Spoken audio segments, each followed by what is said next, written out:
আমরা আপনাদেরকে কথা দিচ্ছি, জামাতে ইসলামী এবং ইসলামী দলগুলো যদি ক্ষমতায় যায়, আলহামদুলিল্লাহ আমরা হব আপনাদের সেবক, আমরা আপনাদের মালিক হব না।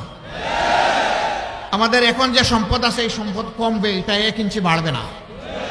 কারণ তখন খেদমত করতে গিয়ে শুধু রাষ্ট্রীয় তহবিলে হবে না, আল্লাহ তাআলা বাপদাদার যে তহবিল, নিজেদের যে সঞ্চয়, ওখান থেকেও আমরা খরচ করতে বাধ্য হব। এখন সবাই আলহামদুলিল্লাহ, আগের নির্বাচনে তিনি 1 কোটির মালিক, পরের নির্বাচনে তিনি 100 কোটির মালিক। এটা হবে না ইনশাআল্লাহ, এটা হবে না ইনশাআল্লাহ, এটা হবে না ইনশাআল্লাহ। কেন হবে না? আমরা আল্লাহকে ভয় করবো, এই জন্যই হবে না। বলবেন প্রমাণ কি? প্রমাণ এখনই হাতে নাতে। 5 আগস্টের পরে অনেকে অনেক সামাজিক অপকর্মে জড়িয়ে পড়েছেন। আপনারা বলুন তো, ইসলামী দলের কর্মীরা কোথাও কি কোনো অপকর্মে জড়িয়ে পড়েছে?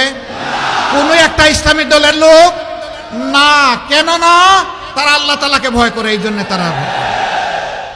যারা আল্লাহকে ভয় করে এই সময়ে কোনো প্রতিশোধ নেয় নাই, গ্রাস মিটায় নাই, চাঁদাবাজি করে নাই, দখল বাণিজ্যে নিজেদেরকে উৎসর্গ করে নাই, ইনশাআল্লাহ জনগণের দায়িত্ব আসলে সেদিন এই দায়িত্বকে আমানত মনে করে এই আমানতের হেফাজত করবে ইনশাআল্লাহ। তখন বাংলাদেশকে আর পিছনের দিকে তাকাতে হবে না।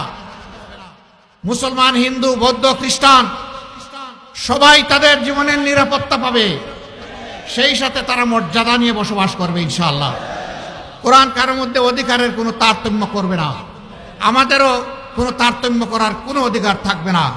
এই জন্যে আমরা আল্লাহর উপর ভরসা করে আপনাদেরকে কথা দিচ্ছি, আমরা সেই বৈষম্যহীন সাম্যের বাংলাদেশ, আমরা সেই কোরআন ভিত্তিক কল্যাণের বাংলাদেশ, আমরা সেই মানবিক বাংলাদেশ আমরা ইনশাআল্লাহ গড়তে চাই। প্রিয় ভাইয়েরা, আমার জন্য একটু দোয়া করবেন। কি দোয়া করবেন আপনারা? মনে মনে চিন্তা করেন, তবে আমি একটা দোয়া চাই। আপনারা জানেন